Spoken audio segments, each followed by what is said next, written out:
So hello again, everyone, and welcome to our Women and Girls HIV and AIDS Awareness Day. We appreciate you being here. Women and Girls HIV and AIDS Awareness Day is a national day that is celebrated each year on March 10th. And the focus is to address the impact of HIV on women and girls and to provide a space to come together to share resources about different programs and services that are available. We have some great partners here with us this afternoon, and they are going to introduce themselves in just a moment.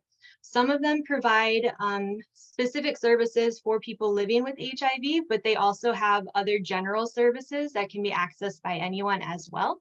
So I am going to start and have our speakers just introduce themselves briefly, share your name, your organization, and yeah, that's it. And then we're going to get started after that, and you'll have more time to speak later in the program about your services.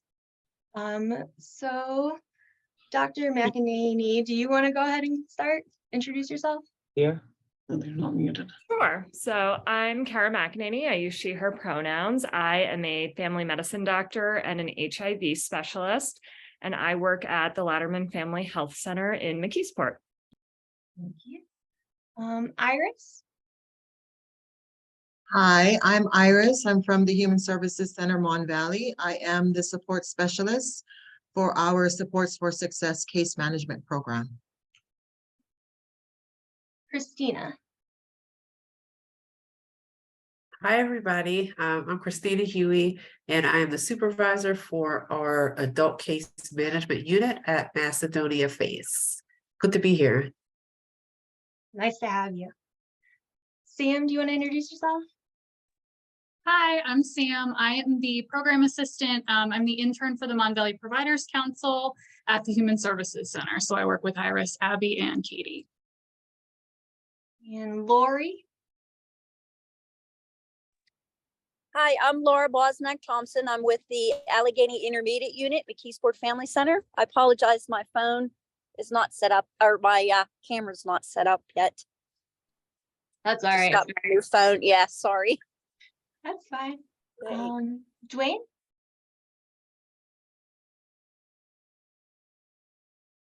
There, Dwayne. All right, we'll come back to you. And then is there anybody here from Positive Health Clinic that I'm missing? No, I was talking with Carolyn. She might pop on later, closer to her scheduled time. All right, so we are going to go ahead and get started then. So thank you all for being here, all of our partners. I just wanted to start by sharing a quick few HIV stats. So according to the CDC, there's approximately 1.2 million people living in the US with HIV. And of that, it's estimated that about 13% of those living with HIV don't know that they're living with HIV. So I did want to turn it over to Dr. Mack to talk a little bit more about what HIV actually is and who it can affect and different ways to prevent, but also care for those living with HIV. All right. Thank you for that introduction, Abby. So again, I'm Dr. Kara McEnany, she and her pronouns. I'm down in McKeesport, and I'm going to talk to y'all a little bit about what HIV is, and particularly with an emphasis on its impact on women. So as many of you know, HIV is a virus that attacks the immune system. And if it's not treated, it can eventually progress to the point where the body can't defend itself against the things it normally can. And you can get sick from germs that are generally things your body can fight off all on its own. It is a virus that is transmitted through particular types of contact.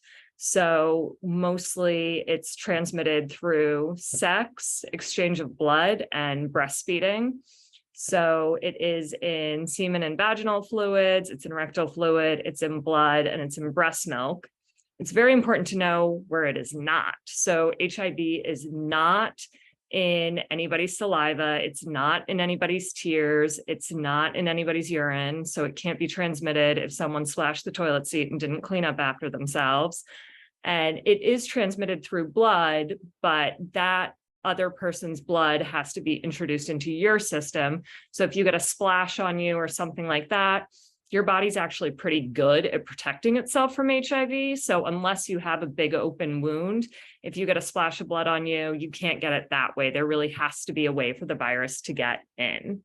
That being said, as Abby mentioned, there are a lot of people living with HIV in the US, and now the medications that we have are so good that even though the number of people who are being diagnosed is holding pretty steady, overall, the number of people living with HIV in the US continues to increase, which is actually a good thing because it means that people are living longer, because the medications we have now are so effective that if people are in treatment and they're on medication, they can live full, normal, healthy, long lives. So people are actually living much longer, which means that more people do have it. A lot of times when we see stuff about HIV in the media or in old movies or the news, a lot of times the focus does tend to be on men, and particularly gay men, but it affects everybody. So anyone can get it, and many people living with HIV are women. So in the US, about a quarter of people living with HIV identify as women. And of new diagnoses, about 7,000 women were diagnosed with HIV in 2019 based on their sex assigned at birth. And that's a fifth out of all the people who were diagnosed with HIV. So it's something that definitely impacts women and continues to impact women. Most women will get HIV through having sex with a man. And we know that different groups are at different risks. So for people who are also using intravenous drugs, if you're injecting drugs, that's a risk as well for women. And that's the second most common way that women do get it. As Abby mentioned, 13% of people living with HIV in the US don't know they have it. And that holds true for women. So about 10% of women who are living with HIV aren't aware of their diagnosis. And a lot of this also comes back to who we think about as having HIV and being at risk of HIV. So a lot of times women might not be as aware that they are at risk. And a lot of times their doctors won't either, because they sort of don't keep an open mind and they don't test everybody. And this holds true for prevention too. So there is now medication that people can take, one pill once a day, to prevent them from getting HIV, even if they are at risk of HIV. And many of you have probably heard of that medication. We call it pre-exposure prophylaxis. And women get huge benefit from it. It's 99% effective against protecting against HIV from sexual contact if you're taking it regularly. But looking at who actually gets offered it, only 10% of women in the US who likely would have benefited from getting Truvada or pre-exposure prophylaxis, only 10% of them were even offered it. So a lot of times people don't know and doctors don't think about it. So the people who really should be thinking about it are if you have a partner who's living with HIV, if you have multiple partners, particularly if you've had any other sexually transmitted infections, so gonorrhea, chlamydia, syphilis, trichomonas, all of those can be associated with getting an increased risk of contracting HIV. If you only have one partner, but your partner has many other partners, that's another reason that people might want to consider going on pre-exposure prophylaxis, or at least talking to their doctors about it. And also, if you are injecting drugs, especially if you're sharing any needles, any works, this medicine also helps prevent people from getting HIV that way as well. Other ways that we think about preventing HIV, condoms are still sort of one of the best proven ways to help protect against HIV. It's the only way that can also protect against gonorrhea, syphilis, chlamydia, and other sexually transmitted infections. So condom use is still a way that's very encouraged. And then the other big thing, perhaps the biggest thing, is treatment. So as I mentioned before, we now have a lot of HIV medications. You know, the medications we used to use, people had to take multiple pills, multiple times a day. They had really bad side effects, but the science has gotten better and better. And now for HIV, most people can take one small pill a day. Some people actually just get injectable medication every few months. And with these treatments, we can usually get people's viral load down. So the level of virus that's in their system moving around, we can get it to a level that we call undetectable. So that means even when we draw your blood and we look at it, we know that the virus is still somewhere hiding in your system, but we can't find it in the blood. And when the level is that low, you can't transmit the virus. So one of the things that I said is you can get it from a partner who has HIV, but if your partner who has HIV is taking their meds and is on treatment and has an undetectable viral load, they can't transmit the virus. And the same thing for people who have HIV, anyone who has HIV, if you take your medication, we know that you can basically live a full, long, healthy life, and you also can't transmit the virus. So making sure that we get those 10% of people, 10% of women who don't know they have HIV, getting diagnosis, getting them diagnosed and on medicine, that's the best way to protect them because it keeps their bodies strong and it also protects them from giving it to anybody else. And of course, when we're talking about women, sort of one of the last thing we want to think about is pregnancy. So for a lot of my female patients, when they're originally diagnosed, a lot of them are really upset at the idea of thinking that, you know, what if they give it to a child, or can they never get pregnant now or never start a family? And that's absolutely not true. So with the medications that we have now, when people take those and they get down to that undetectable level, they can have a full normal pregnancy and they can deliver a baby and that baby will not have HIV. So as long as you're on that medication, we can really make that risk as close to zero as possible. And I've had a lot of patients who have had full normal healthy pregnancies and now have beautiful babies that are turning into teenagers. So that's one of the other things is getting in and getting on treatment sort of opens up everything. So on that note, I think a lot of people that are talking today do offer testing at their sites. So I think a lot of the speakers will be able to attest to that a little bit better than I can, but locally Allies does a great job doing testing, Macedonia Face, the Allegheny County Health Department also offers walk-in testing Monday through Friday for free. And then Central Outreach also offers testing as well. So if you're concerned or have any questions, go ahead and get tested. And, you know, if the test comes up negative and you're still concerned, think about talking to a doctor about getting on PrEP if you want to keep yourself safe in the future. All right, that's about it.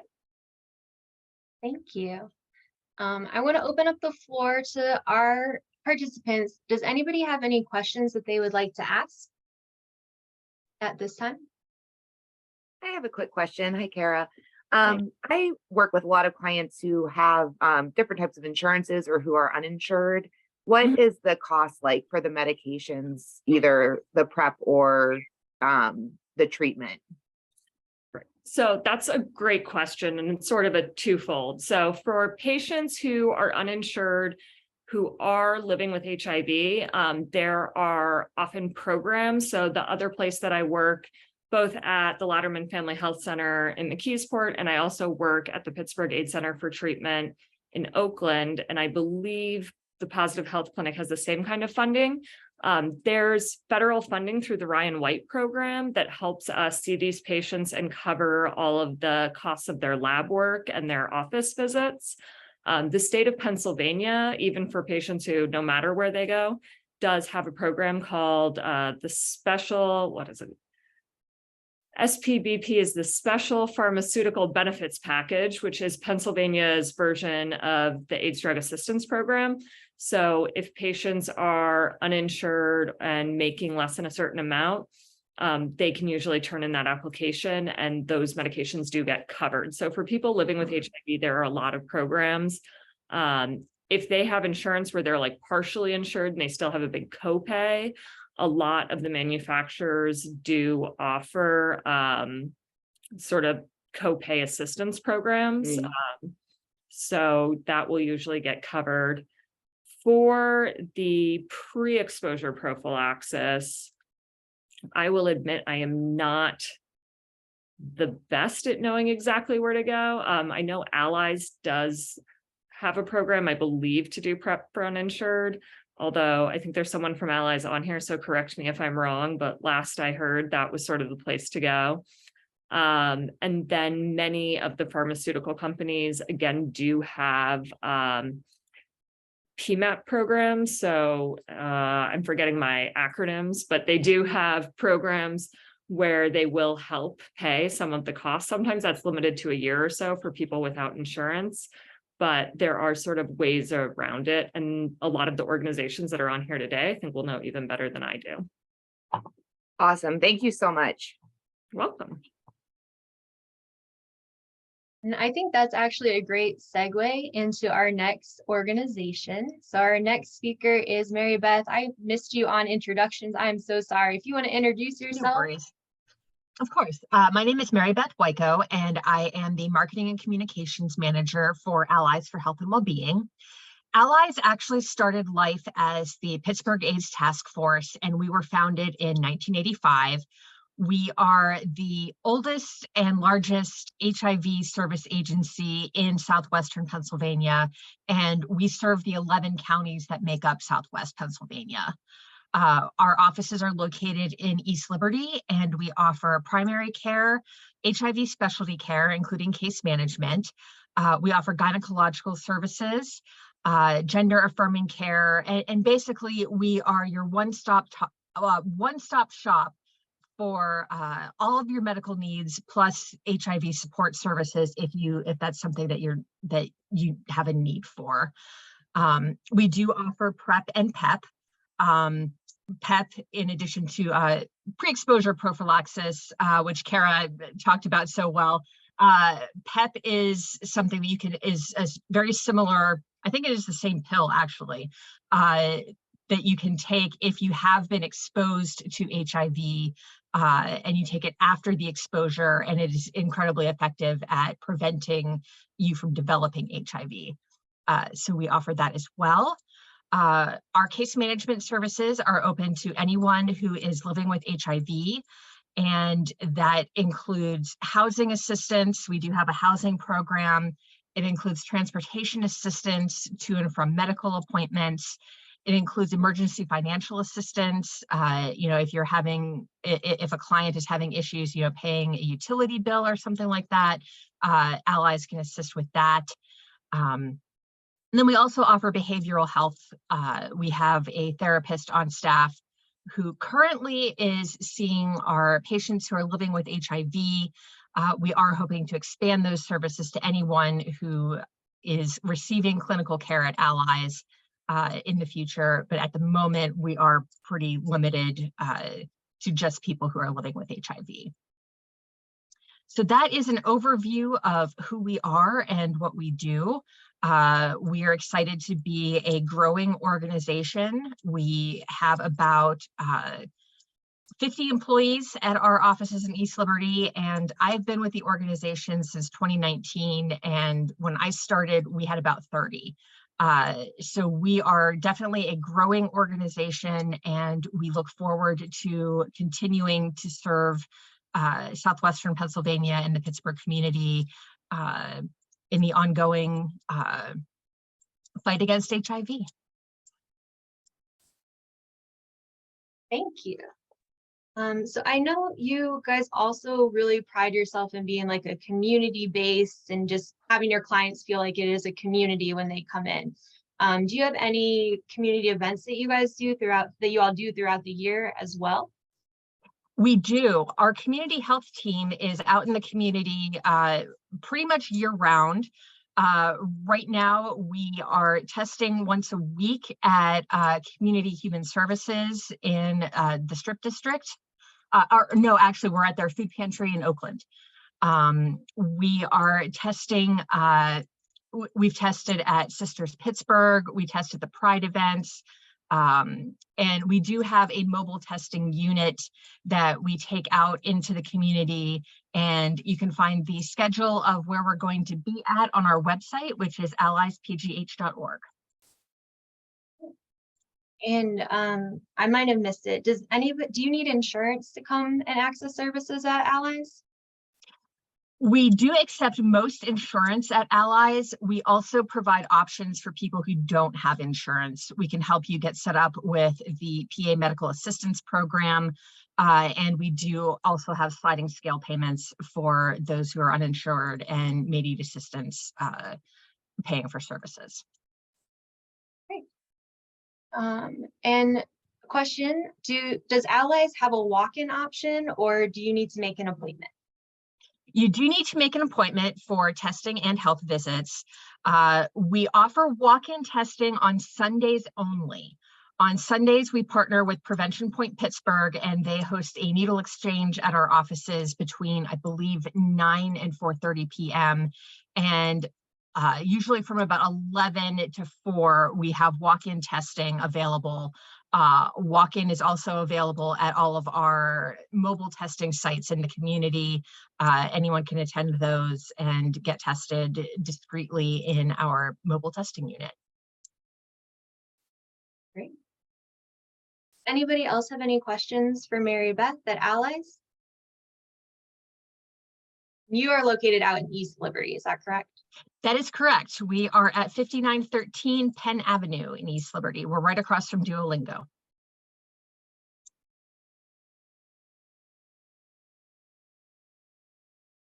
right. Well, there will be time again at the end, I'm sure, as well, if you have any questions or if you want to put anything in the chat. But at this time, I think we're gonna move on to our next organization, which is True Tea Pittsburgh. Dwayne, are you available to talk a little bit early? Hello. Hi. Yes, thank you for having us. We're super excited to be here. My name is Dwayne Binion. Some might also know me as my artist name, Naheem. I'm the co-executive director here at True Tea Pittsburgh. We're located right in the heart of Bloomfield, catty corner to Caliente Pizza and Boost Mobile, if people are familiar with those locations on Liberty Avenue. But True Tea Pittsburgh, we celebrate queer people of color, and we do that through social activism, arts and entertainment, as well as meaningful resource sharing. And when I say meaningful, these are things that people need in their day-to-day lives, such as emergency housing, food, transportation, and all of that good stuff is our priority. And we also infuse HIV, AIDS, and health and wellness culture into our arts and entertainment as well, as kind of like a double divvy. But here at the studio, we do a mix of things. We have an eclectic mix. Every season is kind of different. We make sure that all of our in-house programs and events are free or pay what you can. With the idea that any income that comes to us goes back to the community to sustain the organization and continue to do these accessible activities on site at the studio. We partner with over 50 LGBTQI plus competent organizations throughout the city of Pittsburgh, organizations that range from health and wellness to arts and culture to social activism, social justice as well. So any resource or any community resource that we do not per se offer directly in-house, we can usually find one of our partners to link to assist community members. This season, we're about midway through, but we do have a lot of events still coming up. Every Wednesday this month, we have our Vogue 101 workshop with local Pittsburgh of the Year ballroom performer Hazel Revlon. That is Wednesdays from 6 to 8 p.m. Saturdays, we have our hip hop Breaking Lines workshop, which infuses hip hop, ballet, jazz, and lots of other forms of dance in that as well. And that's led by community members Azia Robinson and Tanaya Lockhart.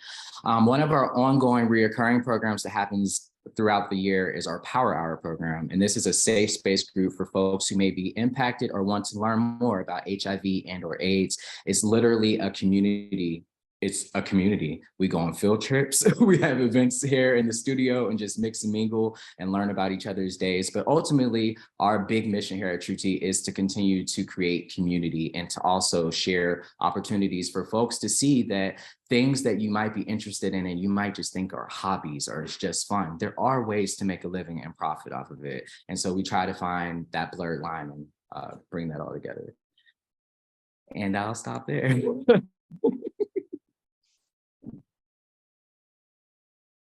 I think you might be muted. Love to open the floor for anyone for questions. Go ahead and take yourself Yes. off mute. Go ahead. Hi, Dwayne. My name's Kendra. I think I missed introductions. I'm with Macedonia Face. I wanted to ask you, what is the age limit or requirement to participate in your activities?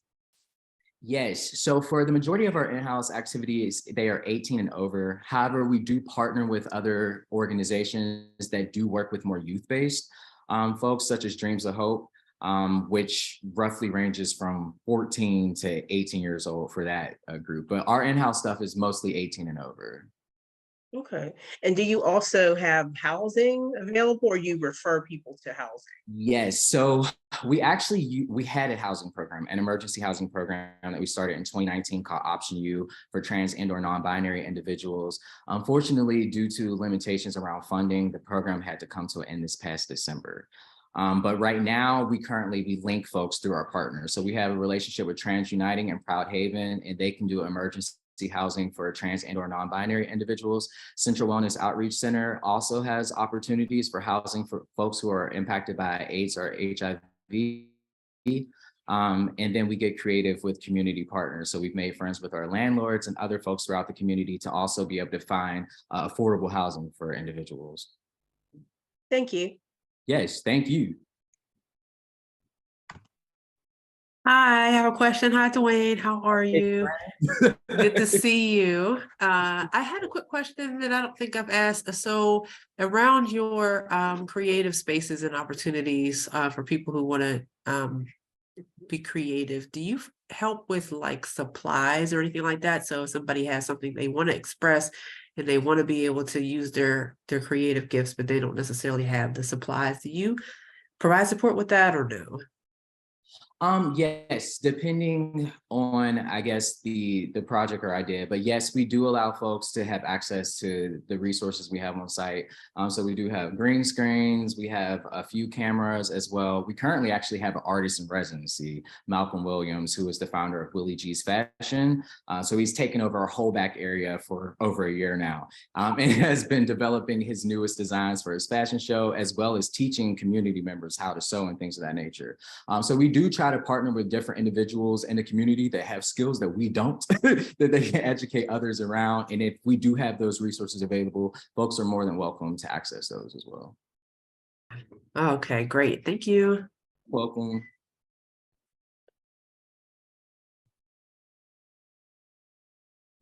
And then are you also offering HIV testing at your site? Are you guys walk-in? Can anybody come in, or are there certain times that your office is open for general services as well? Yes, so we do not do testing on site. We generally partner with folks such as Allies for Health and Wellness and Central Outreach Wellness Center, AGHN, or yeah, AGHN, or H, whatever. But yeah, we usually partner with folks to do that.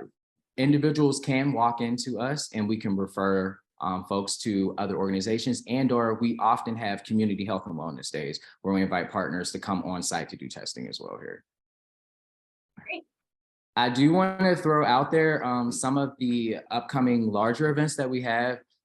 This July, actually, or this June, we partner every year with AIDS Free Pittsburgh for Too Hot for July. Last year, we were fortunate enough to bring Saucy Santana, and it was a good time. It was a multi-generational event. And the goal with this event is to do more outreach to youth. So what we do is we jam-pack the event with entertainment, arts, and lots of opportunities to network and learn and grow with each other. But it's really about HIV and health and wellness, right? So we have lots of testing opportunities, lots of opportunities for people to vend and spread information about their events as well. It's also completely free. So that is June 1st this year. We are still then we are also helping to curate Pittsburgh Pratt Revolution this year. This will be the third iteration of the Pratt Revolution, but it's the 50th year celebration of Pratt in Pittsburgh. And we are leading that in collaboration with Trans Uniting and Proud Haven. And that will be from June 2nd through 4th.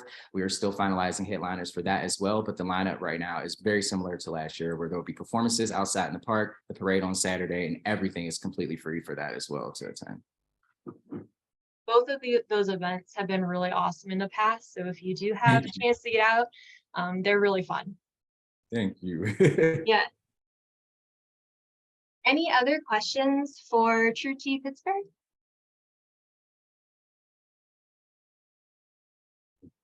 All right.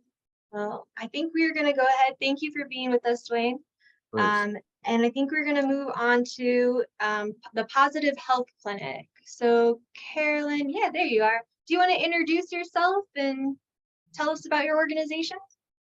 Sure. My name's Carolyn Goat. I go by Carrie sometimes. I work for the Positive Health Clinic here with Allegheny Health Network, and we offer a variety of services. I am the community health worker for our mobile health unit, so bear with me while I try to get through the stuff that I'm not as familiar with. So we offer primary health care along with other general medical care, including high-resolution endoscopy, immunizations, nutrition support, behavioral health care, hepatitis C management and treatment. We do gender-affirming care, including transgender health care, hormone replacement therapy, and we coordinate with other gender-affirming health care providers. Substance abuse screening and treatment. We do on-site MAT. And then we have other support services, including housing, case management, transportation assistance, assistance with applications for medical insurance and other benefit programs. We have HIV wellness classes and support groups, patient advocacy and peer support. So we offer a variety of services. We also do community outreach to offer testing, free testing throughout the different communities in Western PA. And we'll be expanding that to also include STI testing. Great. Can you talk to us more about the support groups and what the support groups are for specifically? Sure, we offer several support groups here. We have things from like coffee and conversation. We offer twice a month, just for people with HIV that are living with HIV to get together and just talk. Have our staff come down, mingle, get to know everybody that works here. You can talk about anything that's on your mind. It's just like a social hour. We have a women's group that is run by one of our social workers. We have an empowerment group that currently I am running, which is for people to get together to take charge of whatever they feel that they need help taking charge of, whether it be their health care or their finances or whatever they need help with. We want to get them started on the road to doing what they need to do. That's or what great. they want to do to take care of that. What else do we have? We have a wellness group that follows the 8 dimensions of wellness. So it could be financial wellness, some type of spiritual wellness, emotional wellness, physical wellness. So we have that. That also meets once a month. We have our community advisory board, which meets, I think it's every 3 months. And that is for our patients to get together and tell us what they want.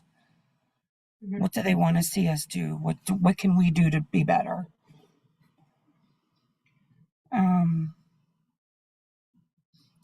And we have a Thrives group for long-term survivors of HIV. That's great. Those are really important subjects, all of these.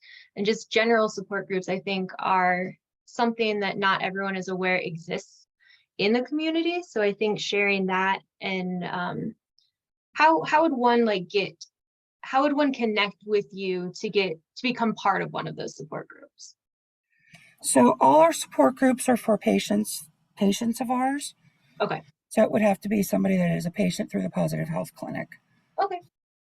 If we can open that up, I can send a text and see if we can open that, if we're able to open that up to other people living with HIV. Are there any other questions? Testing, I know that's one you've been asking about. So our office on the north side is open from 8:30 to 4:30, Monday through Friday. And we offer free walk-in testing for HIV.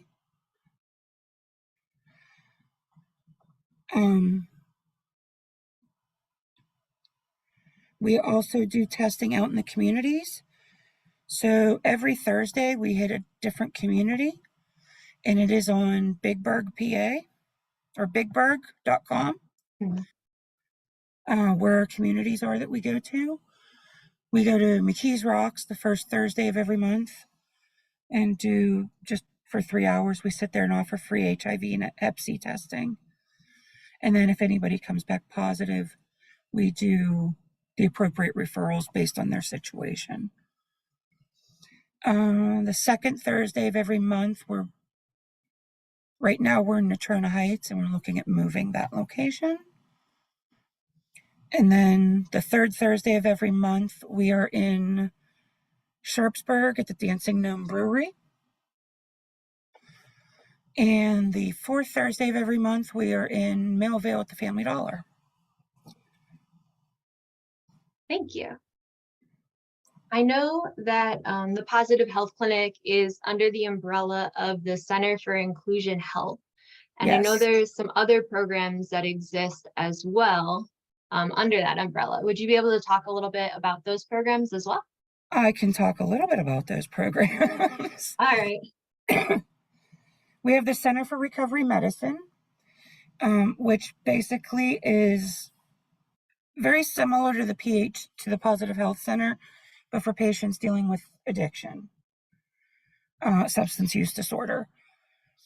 We have our homeless healthcare, our street outreach department, which works with those experiencing homelessness. Our rough sleepers, they go out into the communities where people are living in tents, living on the street, and they meet their patients where they're at. We have physicians and nurse practitioners, PAs, nurses, community health workers. They're all out going out, meeting these patients where they're at to try to get them better health care and to try to help them meet the needs to get that better health care. We have a healthy food center for patients that have difficulty getting food, food insecurity. It also helps them. There's a dietitian there that can help them determine better food choices for things that they may need. We have immigrant and refugee health, which the main part of that right now, I believe, is the doula services that stay with patients even after birth for several months.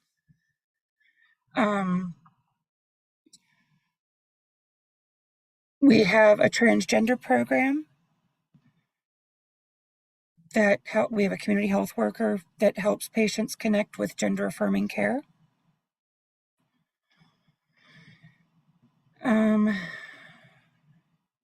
Our River Clinic works with post-incarceration individuals to prevent reincarceration, so to help them meet the needs to prevent them from reoffending to being incarcerated again.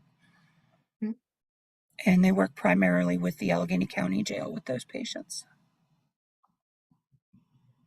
I just wanted to highlight those extra services too. just because, those are great services for women who are living with HIV, but also women who are not living with HIV. So, when we think of people living with HIV, it's not just taking care of, their medical side of their life, but also offering other supportive services that might be beneficial for them too. So I did want to highlight those extra programs that the Center for Inclusion Health offers too. And I have a question from the chat. Does the Women's Empowerment Group offer resources for those dealing with domestic violence? Yes, we also have we work with Crisis Center North, part of Crisis Center, or I should say Crisis Center North is part of us. It is for those dealing with intimate partner violence. It has, I'm not as familiar with it. It could be for people dealing with physical abuse, psychological and emotional abuse, sexual abuse. And they help with safety planning, getting safe shelter, legal and economic advocacy, getting permanent housing, counseling, things like that. Thanks. Are there any other questions for the Positive Health Clinic? Yeah, hi, Carolyn. Can you just clarify? I know you said that for support groups, those are open to patients only. What about some of the other services you offer, like the gender affirming care? Would somebody come in and become a patient doing one of those programs? So if they're HIV positive, they would be part of the Positive Health Clinic. Okay.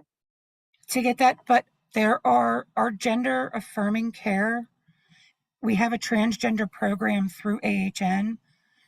If they need help getting gender affirming care, they can contact Charlie, who's the supervisor for that program. And Charlie would hook them up with probably Ava to direct them to. Ava's very good at navigating the health system for gender affirming care and getting them connected with appropriate resources. If they are HIV negative, they would not need the Positive Health Clinic. But that is a service under the Center for Inclusion Health. And I can put the web address in.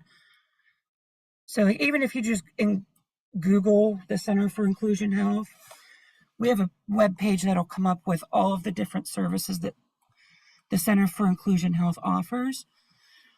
And it could be, patients can be part of multiple groups under that. They don't have to fit all of them. And they don't have to be a patient of the Positive Health Clinic to have the transgender care. Gotcha. Thank you. That helps. And could you share again your location, and if you have your phone number, would you be able to share that too? Sure. For the Positive Health Clinic? Yeah. Sorry. So our building access, we're at the Federal North Medical Office Building. That's 1307 Federal Street. We're in the basement.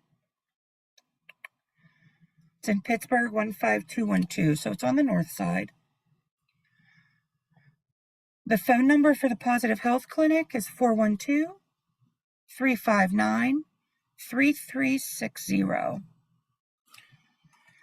And then if anybody's referring patients that are newly diagnosed as having HIV, we have a separate number for that, because if we have newly diagnosed patients, we want to get them into care within 72 hours. So we do have a rapid line, and the rapid line is 412-398-6768. Thank you. Any other questions for Positive Health Clinic?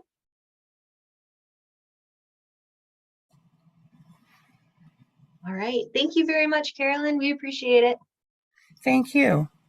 And we are going to move on to Macedonia Face. So Christina, whenever you're ready. Sure. Hi, everybody. Hi again. Excited. We're excited to be here. Always excited to share about our services. So Macedonia Face has been in operation for over 20 years now, and we've expanded our services a lot throughout the years. We were originally located on the Hill District of Pittsburgh, and that still remains kind of our home, but our office is now located in the Bloomfield area, on Baum Boulevard, 5001 Baum Boulevard. And but we service all of Allegheny County. And as a matter of fact, our HIV services, we service all of Pennsylvania. So any county in Pennsylvania, we are able to work with people. So we do offer an array of services to the community and to families. But of course, I'll highlight, some of our services that kind of fit what we're highlighting here. So we offer HIV case management services. So anybody who is living with HIV, we are able to offer case management services. So we will come alongside people and really just provide advocacy, transportation to medical appointments. We can help with food if there's a need for some food support.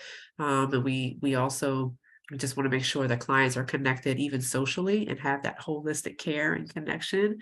And so with that, we have some different support groups that we offer specifically to our clients who are living with HIV. So similar to some of the other organizations that were speaking earlier, we do have peer support groups where our clients come together in the same manner and just are able to be amongst their peers and discuss things specifically around living with HIV, and to have that support. And we also just recently launched our mental health wellness groups. And so we have a mental health specialist who, is specifically talks about mental wellness in general and any concerns around that, but particularly as mental health concerns as it relates to living positive. And so we're excited to start that as well. We also have offered nutritional support groups or groups for our clients, educational groups, I should say, for our clients as well. We do invite, so the mental wellness and the peer support is closed for people who are living positive. But the nutritional groups can be a little bit open. So if some of our clients wanted to bring someone who is not positive, that's something that we are open to as well. And that just provides, more education, well-rounded education on nutritional education. So those are the groups that we offer to our clients. We do also offer HIV testing. Our testing is provided on site by appointment only, but we do partner with, we like to partner with other organizations. We would like to go into community organizations and offer what we like to offer, like an HIV 101, similar to what was provided earlier today. So just kind of talking about the myths and prevention and how it's spread and how it's not spread. So we'll do that. And then we'll also offer testing, on site there as well. And so those are sort of, we're big on partnerships. We're big on collaboration. So we like to partner with other organizations who, have similar missions, especially when it comes to some of the outreach events that we do. We do community outreach, but two of our main events, like we are always honoring World AIDS Day, National Black HIV/AIDS Awareness Day, Women and Girls Day. So, and just providing education to the community, and providing prevention education. So information on PrEP, where people can go to get tested, and things like that, and just encourage people to know their status. And so that is something that we like to do. We've actually partnered with, a few people here today. And so we're always open to collaboration as well. And so, in terms of the HIV and prevention side, that is what we do. I will offer as well, and that we do have programming called Girls Circle, since we're, National Women and Girls Day. Now that's more specific to girls who are age 9 through 18, and it's a group series where young girls can come and talk about different issues that they need to talk through, just becoming a young woman, self-esteem and healthy relationships and things like that. That is more of a structured where, we would need to connect with organizations specifically, to kind of work on setting up that structure. But I did want to put that out there, to people who may want to partner with us in that. is something that we offer as well. So I think that might be all that I wanted to share in terms of the programs that we offer. Does anyone have any questions about Macedonia Face? No, I Hi, did want Christina. Mhm. I'm sorry. I just wanted you to speak about the, I think it's great that you go out to the high schools and offer that. Yes, thank you. Thank you, Kendra. So yeah, we do with the HIV 101, we do offer to go into various, we could go into high schools to talk to them about HIV, and again, we talk about the myths, we talk about stigma, we really talk about, how it is transmitted and how people can protect themselves. But that has proven to be pretty well received. Currently, we are consistently at Alderney High School, but we, are open to having those connections to be able to go into other schools as well. Particularly, we've been at the health classes because that's, where it seems to fit. It's yeah, we're definitely open to that, and we enjoy that. We enjoy that very much. So thank you, Kendra. Can you talk a little bit more about the importance of making sure that you are talking to younger kids, younger age groups, and why it's important to talk about like stigma that surrounds HIV, things like that? Sure. Yeah. So, we have noticed, the statistics are telling us that the numbers for people who are newly diagnosed are raising in the age group of age 13 to 24. But there is still not a lot of awareness within that age group. Oftentimes we do get feedback. And, there's still a lot of myths out there about how people can get HIV. So there are still, understanding that you can get it from a toilet seat or you can get it from kissing somebody with HIV and things like that. So I think it's very important to educate, of course, the younger generation and to know exactly how it's transmitted. And then the other part of that is that, again, some of the feedback that we've gotten is that protection is huge, right? And so, it's important to talk to our youth about why it's important to protect yourself if you are going to be engaging in activity. I think that's still a gap that is missing, in terms of protection, in terms of just understanding that, HIV is not something that, was out in the 80s, just because you may not hear people talking about it as much. It's not something that was there and it's not still here. And so, that's something that we do come across too when we're talking to the youth, to help people be aware, particularly the younger age group, like that HIV is still very prevalent. It's still very, if you're not protecting yourself, it's something that could be obtained. And so, yeah, and that's what we like to do. And you talked about the stigma piece as well. And we have found, and I'm sure other people on this call have also found that, stigma is still very huge. And so there is stigma around going to go get tested, and knowing your status. There's still stigma around, people who are living with HIV and what that means. And there's a lot of fear there. And so, really being able to connect with the younger generation to understand that it's not, HIV is not something that, if you do obtain it, that it's a death sentence, as people say.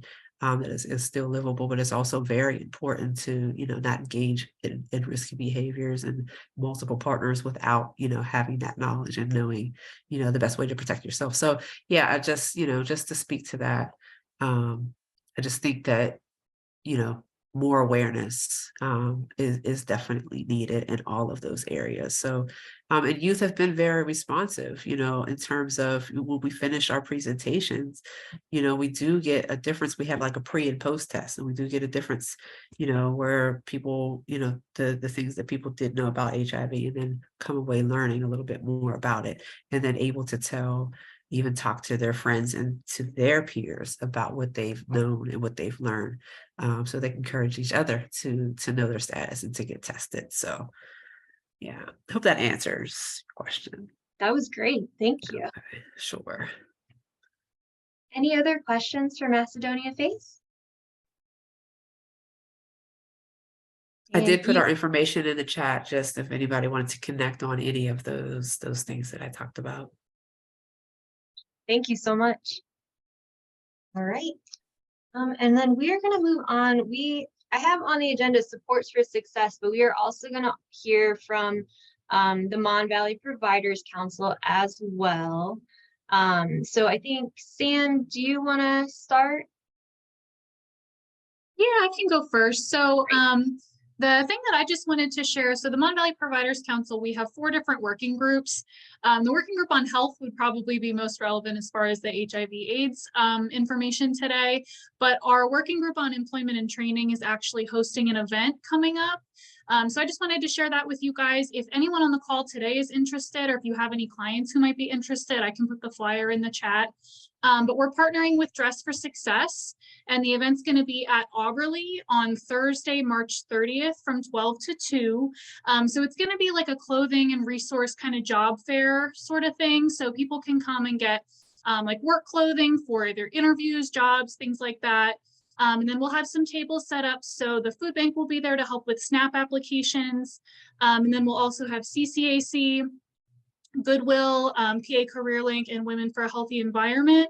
So they're going to just give out some information about like upcoming job fairs, interview tips, things like that. So like I said, I'm happy to put the chat in there if you guys have any questions or know anybody who might want to come. Just feel free to have them register. Registration is required for the event, so just make sure they actually go on and register before they come.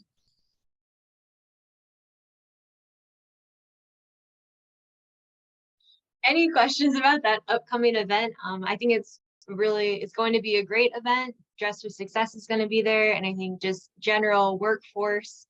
Oh, and there's the flyer. So if anybody is interested in that and wants more information, the flyer is in the chat. But if anybody has any questions about the event too, let us know. You can ask now, or I can get you connected with Sam later as well. I'll put my email in the chat too, just so people have it.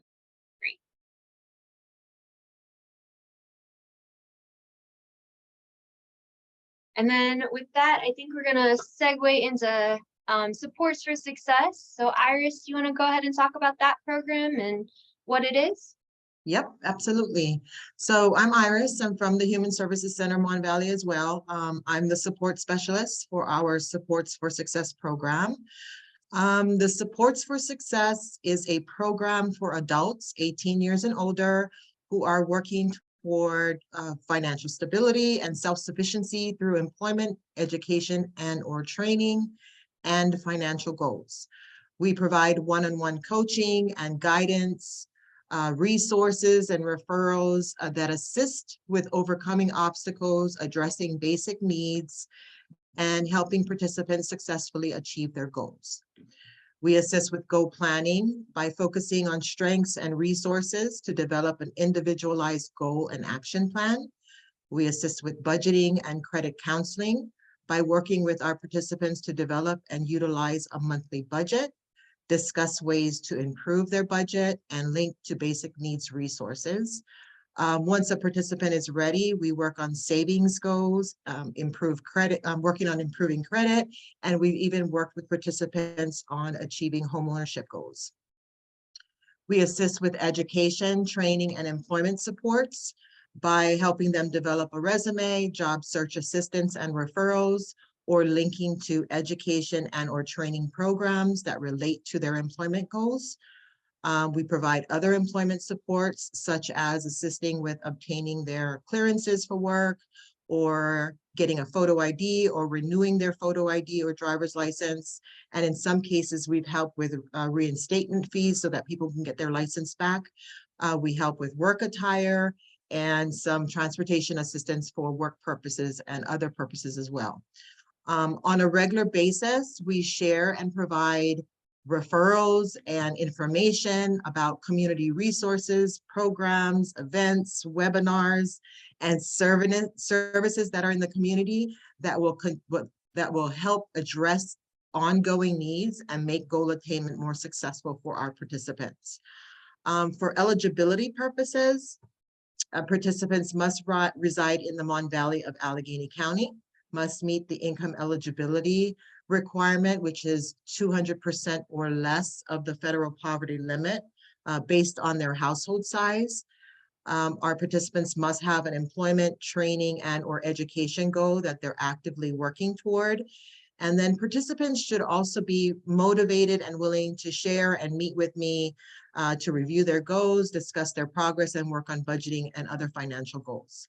So the best way to refer someone, or if anyone feels they may benefit from extra support and would like more information about our program or to enroll, would be to email me, or they can also visit our website at hscmonvalley.org.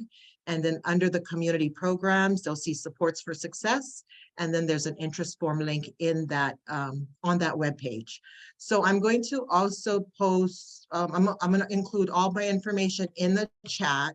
And I'm going to try to upload the flyer. I've never done that yet. I'll try. I'm going to upload our flyer. But if I can't upload it there, I'll send it to Abby and she'll make sure everybody that attended today will get it. So thank you for letting me share. And if there's any questions, I'll be happy to answer.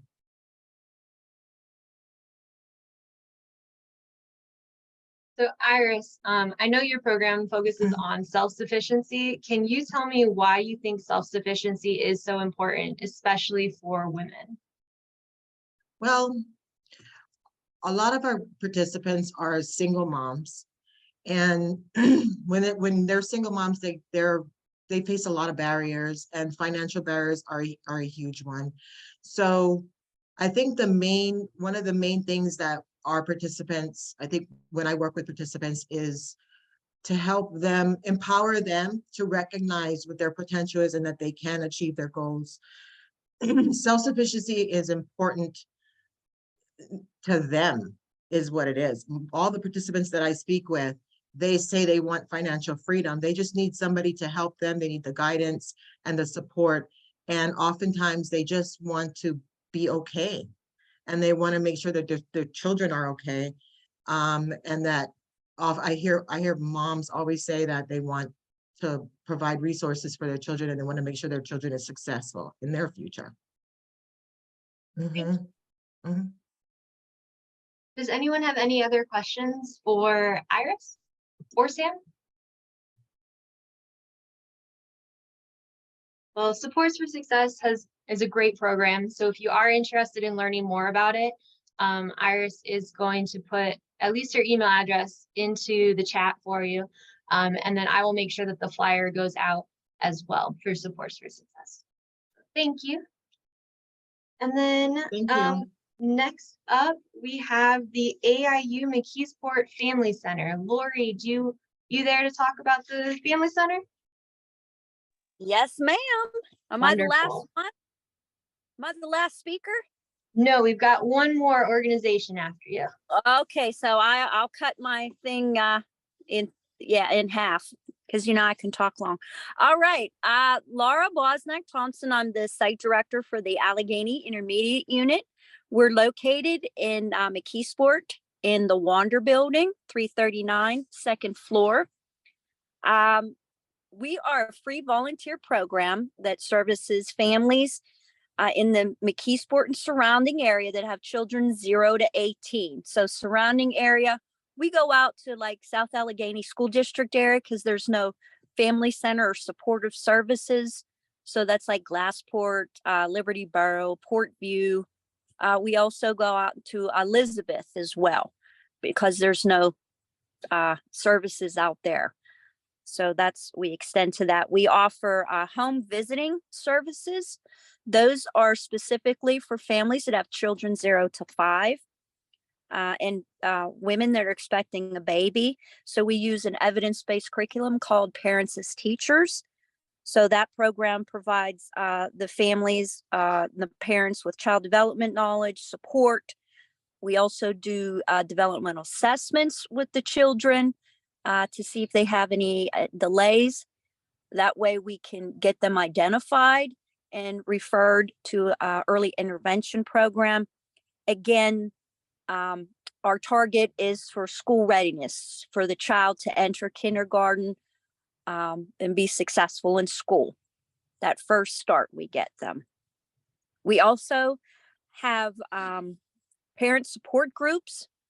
So we offer parent-child interaction groups, and we do that twice a month. That's specifically for children ages 0 to 5. We also have parent education groups that we provide prevention services. We partner with the TCV Devereaux program. They provide educational groups for the parents. A couple topics we had: drug and alcohol, healthy relationships, community, school violence, grief and loss, mental health. Let's see, we have parent cafes. That's our groups where the parents come together and then they break up in different tables. And we have like a couple questions, and it's just like a gathering and getting feedback and having the parents engage and talk with one another. We also have a nice dinner, and the kids are in another area doing some activities. Let's see, we have once a month the school age activity group. So we offer that once per month for children ages kindergarten through 5th grade. And that's in person. Again, we incorporate that prevention with the children there. So that's TCV, again, that comes and kind of thinking of some of the topics that we did just this past week. We did nutrition, physical activity. We had a speaker from K-Dogs come, which was really great, and do a bullying program with the kids. That was in October. Let's see, When Your Parents Yell, which was also a good group. We had a nice conversation of how that feels when your parents or other caregivers are arguing and fighting. And that's just a couple of the topics we had. We also have a once a month group for parents that have special needs children. So if the physical disabilities, autism, social emotional. So we have a nice group, and we also have different topics for the parents. So that's really a nice group. We have family fun nights. So once a month we have activities. It's usually like a theme. So like October, we'll do a harvest thing, December, Christmas, Easter, Thanksgiving. March, we're having a St. Patrick's Day family fun night. So those are virtual. So we always do activities and provide things so the family meets together as a whole, and we always provide dinner as well. Let's see, groups. Yeah, we have lots of good groups.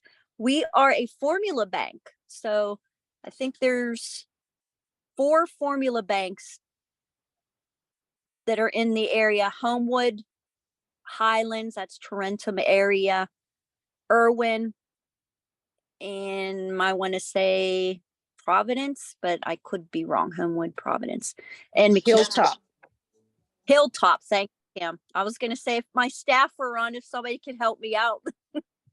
So that formula bank has been, we are very busy at the Family Center with that formula bank. People are coming from all over because I'm sure people are aware of the formula shortage and things aren't on the shelf. They're in between before they can get their WIC. The doctor, they're prescribed a certain kind of formula and the stores don't have it. So that is a very busy thing for us, as well as our diaper bank. We get approximately 2,500 diapers per month, and we go through them within like 7 to 10 days, and we are completely out. So the need for diapers is great. But that, again, that is open, not just for our families enrolled, but for the community. So like I talked about the home visiting service. So those are family development specialists. I have 4 of those, and those are the ones that specifically go into the home and conduct the visits with the children 0 to 5. And I also have 2 service coordinators who are also on now, and they provide referral and resources. So whoever comes in gets services with housing. We've had people that were evicted and they had nowhere to go at our center. and we had to coordinate and get them to a shelter. Baby items, employment and training, utilities, childcare, whatever their issues or concerns are, they come and we do referrals to various programs. Oh, let's see. We also do 412 food rescue. That's once per month. So we are able to provide food boxes to families that need that. We have transportation. Not many programs have transportation, so we're very fortunate for that. So families are able to call ahead and get it. We have a van and car seats safely to medical appointments, job interviews. I'm just trying to think, utility assistance, programs that they need, to housing, whatever they need, we can provide transportation. And if that's not helpful, we can do bus tickets. So we have bus tickets to give for families that we cannot provide the van transportation for. Monthly newsletter. We have an on-site therapist that comes twice a month. So they offer, it's a family therapist. So some of our families come and utilize that support. Trying to think if I missed anything. I mean, that's Lori, a lot. there were two questions. They were talking about, does our centers have transportation? And I put in the chat that we have transportation, but you have to be enrolled. And Correct. also, if people are trying to get to UPMC Children's Hospital facilities, there's a program with Department of Human Services that offers the LIFT program. Correct. Yes. Yeah. So we connect families with all those resources. Yes.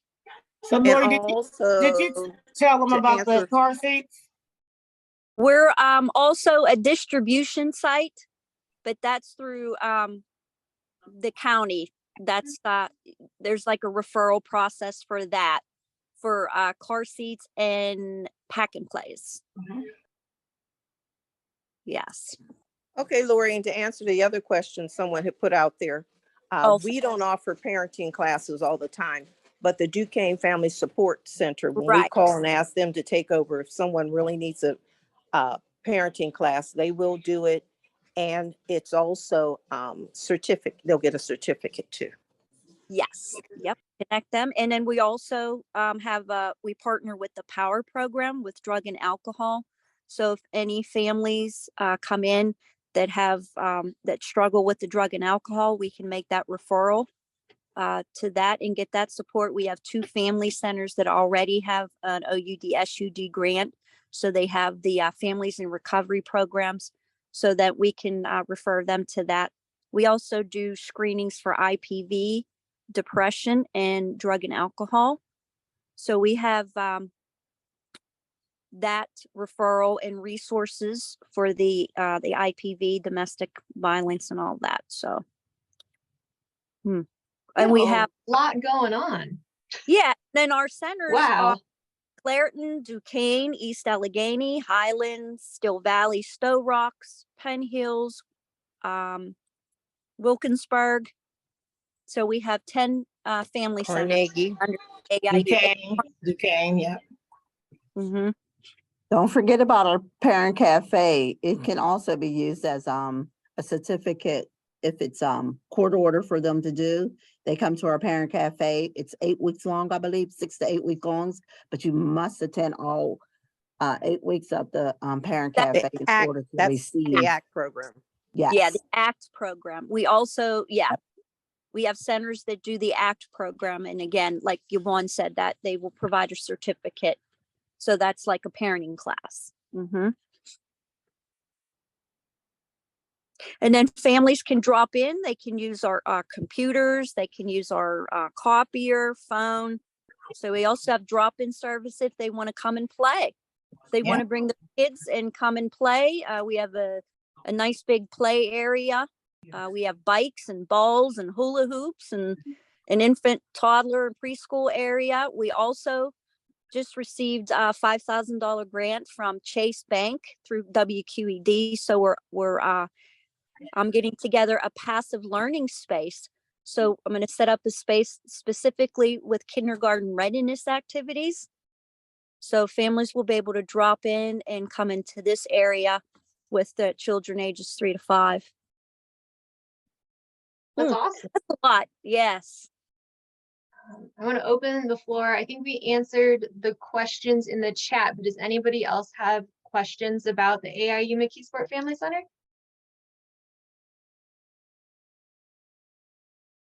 If not, I do want to mention something else that was put in the chat. It looks like ELRC 5 down at downtown is also going to be a formula bank starting in April or May. Nice. So that is another option. And it looks like they are also a diaper bank. So if people are closer to that site as well, that's another option as well.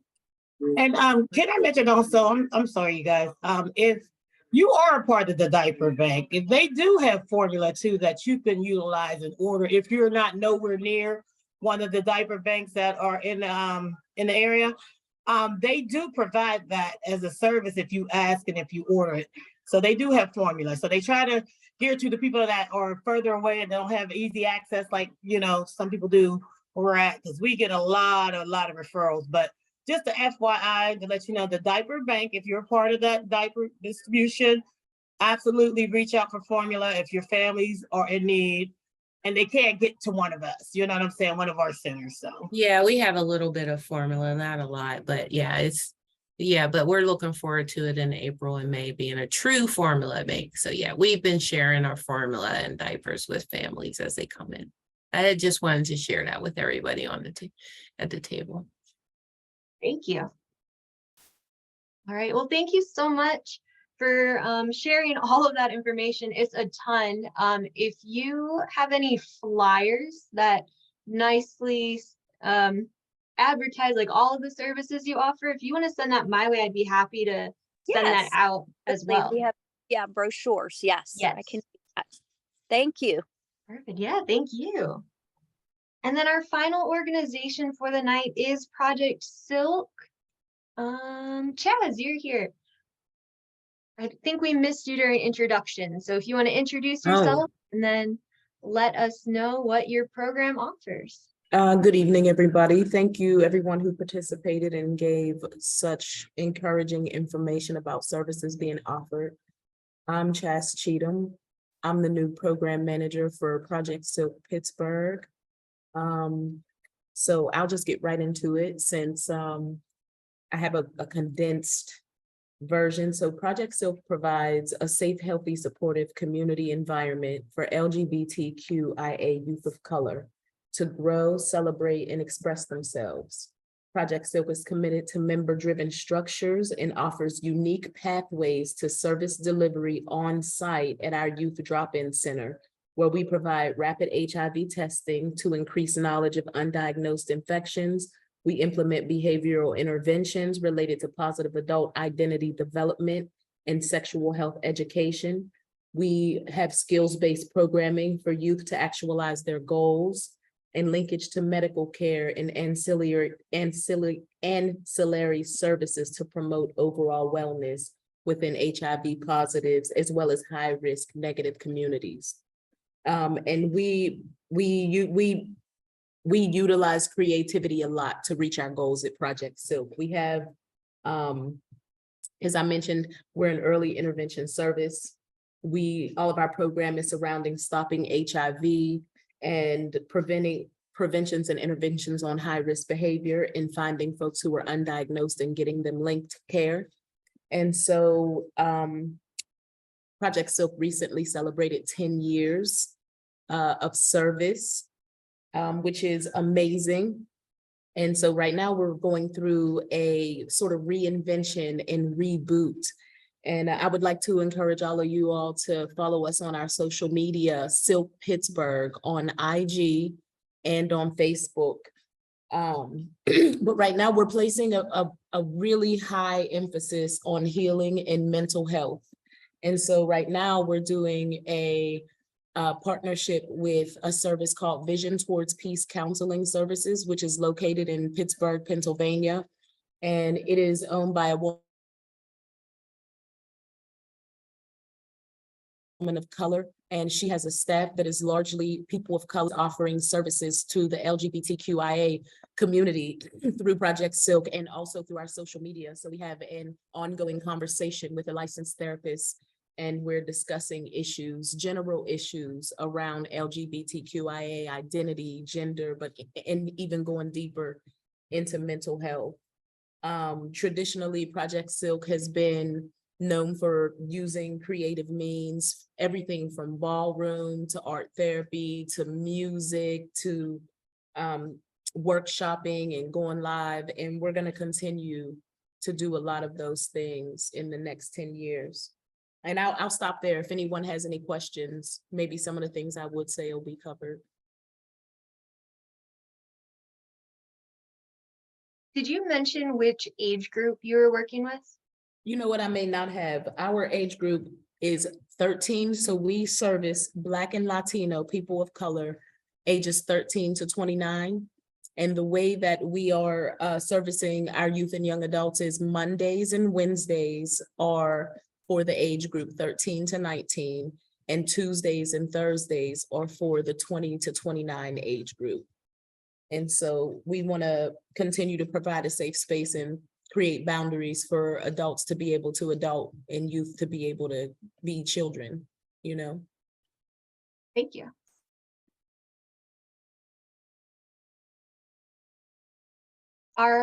So I know you mentioned there's like some big changes coming up, and is there a way that youth can get involved to help be part of that process? Absolutely. We have a youth advisory board. And if you go to our page at Silk Pittsburgh on Facebook and IG, there's a QR code that you'll see there where you can snap it and you can sign up to attend and become a part of the youth advisory board. And the youth advisory board is really the board that drives the programming for Silk. And so all of the programming that you've seen coming from Project Silk has been the product of our youth advisory boards, the interests and things that peers feel like they want to see happen and that they want to make happen. So we encourage you, if you know the entire age group, refer cats, tell them to go sign up for the youth advisory board and get involved. Thank you. Anybody have any other questions?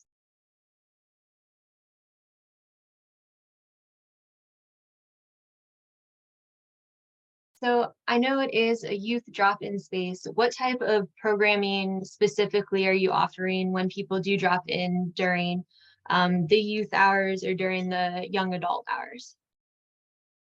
Well, that's an excellent question. So our emphasis right now, as I mentioned before, is on mental health and healing. And so a lot of the programming that we're developing with our youth advisory board centers around peer education. So we're going to go through a process where our youth are going to learn how to take the messages of sexual health and wellness and some of the other groups that we have, like Color It Real and Seeking Safety, and take those facts and kind of take them back to their school. And we're going to create a sort of competition amongst the schools to see who can become the most knowledgeable about sexual health and wellness and kind of make it a healthy competition. That's one of the things that we're going to be doing. We're going to be working on youth violence interventions as well. We have some programming that we're developing for Pittsburgh Public Schools, and we are making a connection with some other schools. We're also going to be relocating to a much better location soon. I'm not going to divulge the location yet, but probably fall, we'll be in a new space.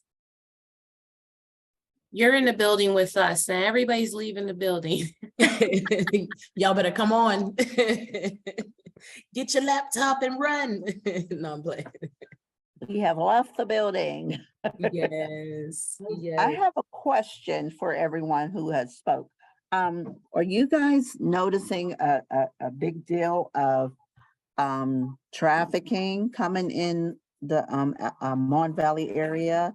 And how are you, if you are, how are you dealing with, specific topics when that happened? Are you connected to the police department? I know Latterman Clinic is on here, but the hospitals and stuff in reference to if a case of HIV and AIDS happened to surface during all this the trafficking that's going on.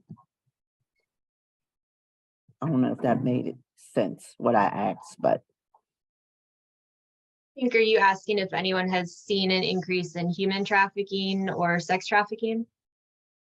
the increase That of correct? human trafficking and sex trafficking and cases of HIV and AIDS cases during those cases that are being brought to the Allegheny County.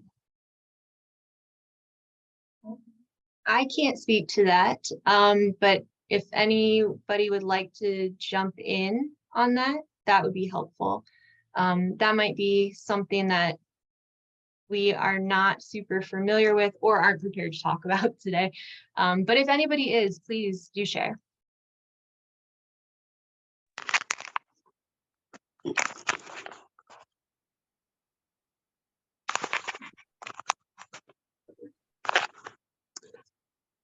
I don't think I have a good answer for you on that today. I apologize.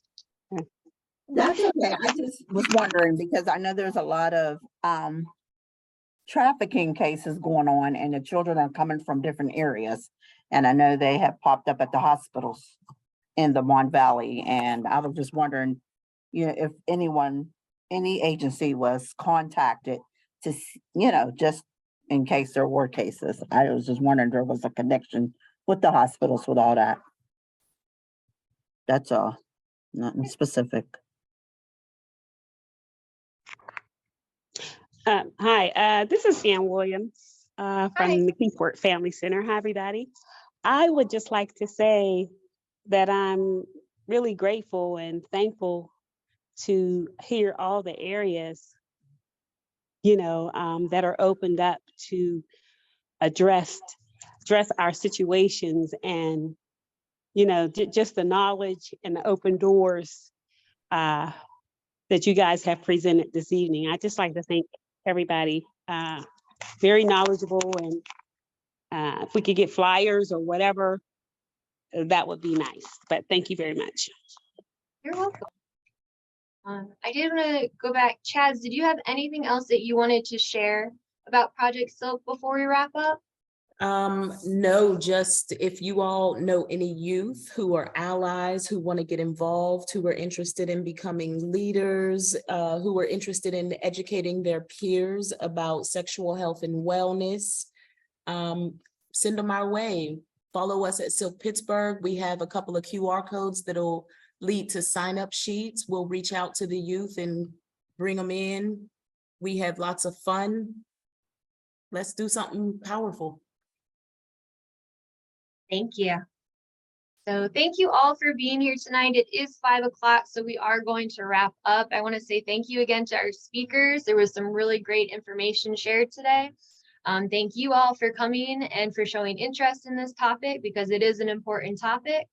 And I will be sending out a follow-up email next week with more information about everything that we talked about today, flyers from organizations flyers from the programs that we talked about today, and some information about testing as well. So thank you all again for being here. I really appreciate it and have a great weekend. Thank you, Abby. Thank you. Bye, everyone.